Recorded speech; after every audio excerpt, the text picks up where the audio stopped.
Welcome to episode 8 of The Buzz On. I'm Dave. And I'm Kelly. And today we're going to talk about mistakes that can be made while your bees are flying. So these are Lessons learned. lessons learned. Hopefully, as you're watching these, you'll say, oh, I'm not going to do that. Okay, so first one, this is probably, you see these people asking this question more than I. The biggest question is, I forgot my bees and now they're emerging. What on earth do I do? They're in my house. They're in my garage. Okay. Once the bee is out, don't panic. Just let the bee go. Open the window. Open the garage door. Okay, let them up. But the bees that would be inside those reeds or inserts or trays are probably still there. If the yard isn't ready, there's not enough pollen, then take your setup and just put them in the fridge, keep them cold. Drop their metabolism, and that will give them more time to stay in that hibernation, and then let the garden develop, and then you're set. Okay. Otherwise, now, if you do have them where they've emerged inside a bee guard bag, that is something we can do something about. So you can put them in a humidity and add a little bit of that sugar water. 50% white table sugar, 50% water. And that will give them something to nourish them while you're waiting for the garden. Put them in the refrigerator as well. Don't forget that. Okay, now on the easy side, it's sunny and there's beautiful flowers everywhere. Put it out. That would be the that's ideal. Another one that's kind of simple is that you just had all of your filled reeds or filled trays or whatever. You put just filled material outside, expecting the bees to emerge and reuse. That is epic fail. You're going to end up with nothing but a mess. Please, there's a video. Just take it, open up the nesting material, and set out clean, fresh nesting materials. Actually, what happens is if some little bee is on the males are going to come out, and then the females are going to come out. As they come out, there's still cocoons. Bees haven't come out. So as they're flying around, they might go and investigate. It's like, oh, there's someone there. So off they fly. Okay. Besides that, there's also pesticides there. If they're all gone, there's still pests. They could reuse it. So fresh material. Fresh nesting material. Okay, we'll get them out as fast as we can. All right. The bees are out, and you don't have moist, clayey mud. Clay. About 10 feet away, because if there's no clay, and this right here, this is gross, this is our clay. It is super sticky, gross mud. The bees... But she has to have it. This is a requirement. Picking it up, I'm flying across the yard, and if it falls apart on her, that's too dry, too silty, too sandy. So we're looking for just gross clay mud. And the mud that we've got, you can find it. Just we're putting it in a hole 10 feet away on the sidewall. Your groundwater should keep it there. If you don't have some yard like that, then the mud box is your best answer. My bees are out, and my neighbor that has artificially green lawn, pretty sure they're going to come out and spray again. What do you do? And I always feel so bad when I get those. Reach out to your neighbor. Maybe take some of your apples over and say, hey, I would love to share my apples with you, but to get a good crop, I need my pollinators, and your chemicals in your yard are going to disrupt that. Okay, this link up here gives you access straight into a little PDF that you can download, print off, and just hand to your neighbor. My bees are in your yard. Please don't spray, because otherwise they're going to fly away. And you can even offer them cocoons for the next season. And that's one way to give them an enhancement to not use those yard chemicals. Okay. Now the bees could be actively flying. A lot of times we've seen this where I know this in my yard. I've got the bees in the morning. They're going to come out bright and early, and they sit down here on the bottom just waiting for that sun to get them going. And funny, along comes a bird, and here's just some Scooby snacks. And birds are okay.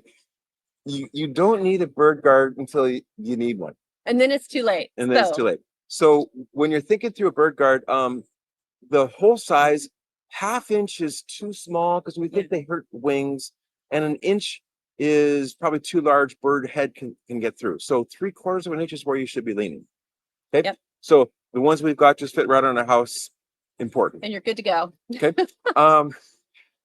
I noticed a little later on, I find ants crawling up. What Everything is tasty in here. And so ants are going to want to check it out. gathered pollen, all these things. So not ours. Ant can't. It's a great look. Now I'm giving a commercial for it. It's this product that comes with tape Mhm. that you're putting around maybe the backside of your house or around the pole. It makes surfaces so slippery that ants and earwigs can't And crawl up. even lizards are a little more challenged. So those of you in the South with those lizards doing those push-ups, this is the time You to think think this could be about the that. lizard can't?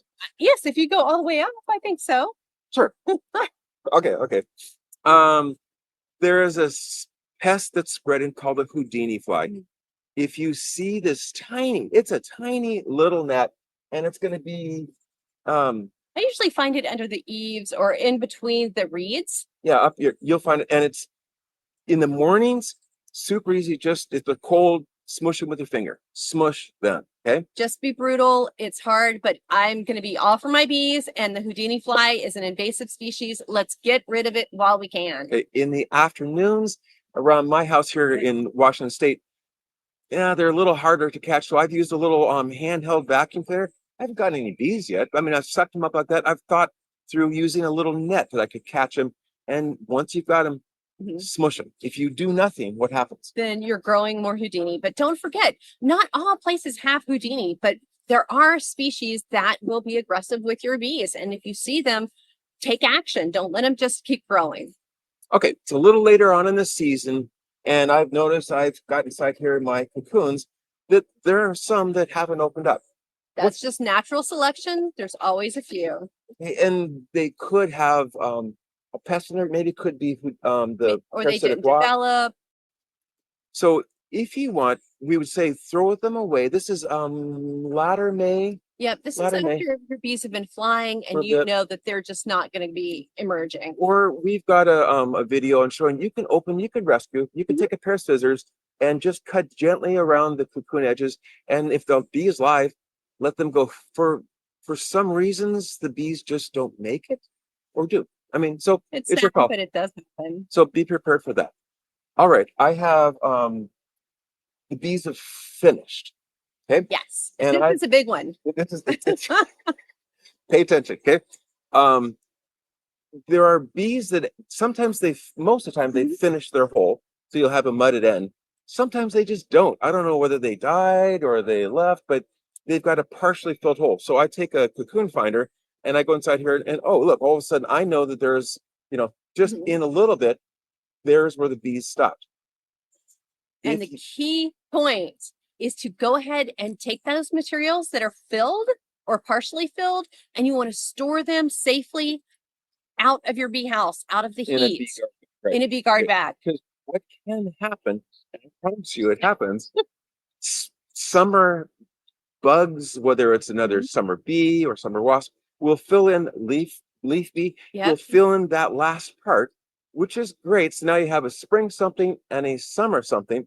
So next year, it doesn't end well. when the spring bee is down in here, as they're trying to get out, they're going to chew through and kill all of the summer somethings, or they're going to hit a wall and then they die. So it was good, but your summer somethings, It's a problem. so be careful. And we're saying take when the bee is done, take it in. And just swap out and put in fresh small reeds, or if you want to just have different sizes of Different reeds for sizes. all kinds of Who bees, knows what's there? just put that right out. And the last one, if you leave out all of your nesting materials through the hot summer, it could be natural, but on a hot wall, you're baking your larva. And I don't like It's baked not goods going for to thrive. To get great healthy bees, since we are managing our bees, let's be beekeepers and go ahead and protect those take them cocoons. Yeah, out of the environment, put them in a bee guard bag, and just store them someplace garage. warm. Mhm. Warm, not hot. These are simple little solutions that I think we all can learn from. Go get them. Thanks for watching.